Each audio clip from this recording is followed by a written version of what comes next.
tahong ni G. Pero ang ganda ng tahong nitong si Gino, lahat nakabuka.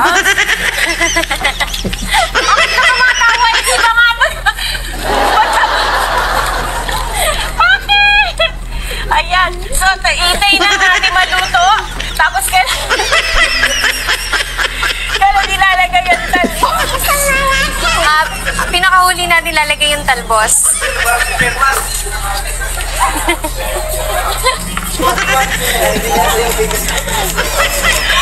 Napasa siguro nung host na ano eh. Kasi siguro nung host na ano eh.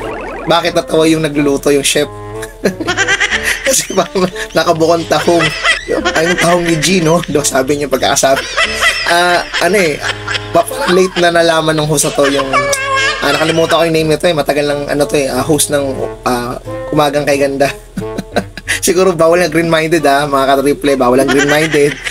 Iba kasi nasa isip ng mga cameraman yung nasa harapan tahong ni Carla.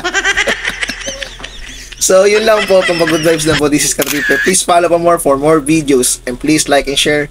Maraming salamat po sa lahat ng aking followers. Peace out.